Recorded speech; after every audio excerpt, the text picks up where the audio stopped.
ವೀಕ್ಷಕರೇ, ಸಿನಿಮಾ ಸೀರಿಯಲ್ಗಳಂತಹ ಬಣ್ಣದ ಪ್ರಪಂಚ ಹೊರಗಡೆಯಿಂದ ತುಂಬಾ ಸುಂದರ. ಆದ್ರೆ ಇದರ ಒಳಹೊಕ್ಕು ನೋಡಿದ್ರೆ ಹಲವರದ್ದು ಹಲವು ಬಗೆಯ ಕತೆ.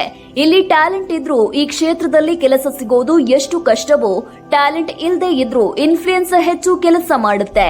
ಇನ್ನು ನಟಿಯರ ಬದುಕು ಕೂಡ ಇಲ್ಲಿ ಕಷ್ಟವೇ. ಈಗ ಕಾಲ ಬದಲಾಗಿದ್ದು ಸಿನಿಮಾ ಮತ್ತು ಕಿರುತೆರೆ ಕ್ಷೇತ್ರಗಳಿಗೆ ಅದರದೇ ಆದ ಗಾಂಭೀರ್ಯತೆ ಇದ್ರೂ ಕೂಡ ಕೆಲವು ನಟ ನಟಿಯರಿಗೆ ಭಯಾನಕ ಅನುಭವಗಳಾಗುತ್ತೆ. ಕೆಲವರು ಅನಿವಾರ್ಯವಾಗಿ ಅದನ್ನೆಲ್ಲ ಸಹಿಸಿಕೊಂಡು ಹೋದ್ರೆ ಮತ್ತೆ ಕೆಲವರಿಗೆ ಮಾತೆ ಶಾಪವಾಗಿದೆ. ನಟಿ ನಯನಾ ನಾಗರಾಜ್ಗೂ ಇಲ್ಲೇ ಸಮಸ್ಯೆಯಾಗಿದ್ದು, ಪಾಪ ಪಾಂಡು ಸೀರಿಯಲ್ನಲ್ಲಿ ಎಲ್ಲರನ್ನ ನಕ್ಕು ನಗಿಸಿ ಕೊನೆಗೆ 3 ವರ್ಷ ಗಿಣಿರಾಮ ಸೀರಿಯಲ್ನಲ್ಲಿ ಅಭಿನಯಿಸಿ ಇದೀಗ ಸೀರಿಯಲ್ ಲೋಕದಿಂದ ಬ್ಯಾನ್ ಆಗಿದ್ದಾರೆ ನಟಿ ನಯನಾ ನಾಗರಾಜ್. ಸುಮಾರು 3 ವರ್ಷ ಎಲ್ಲವೂ ಚೆನ್ನಾಗಿತ್ತು. ಆದ್ರೆ ನಟಿಯರ ವಿಷಯಕ್ಕೆ ಬಂದಾಗ ಕ್ಯಾಮ್ರಾ ಹಿಂದುಗಡೆ ಮಾತನಾಡುವವರ ದೊಡ್ಡ ದಂಡೆ ಇರುತ್ತೆ. ಅದು ಕ್ಯಾರೆಕ್ಟರ್ ಬಗ್ಗೆಯೂ ಹೋಗ್ಬಿಡತ್ತೆ.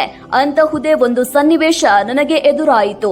ಸೆಟ್ನಲ್ಲಿ ಇದ್ದವರೊಬ್ಬರು ಎಲ್ಲರ ಎದುರು ನನಗೆ ಕೆಟ್ಟದಾಗಿ ಮಾತನಾಡಿದ್ರು. ನಾನು ಹಾಗೆಲ್ಲ ನೋಡಿ ಸುಮ್ಮನೆ ಇರುವವಳಲ್ಲ, ಅಲ್ಲೇ ತಿರುಗಿ ಕೊಟ್ಟೆ.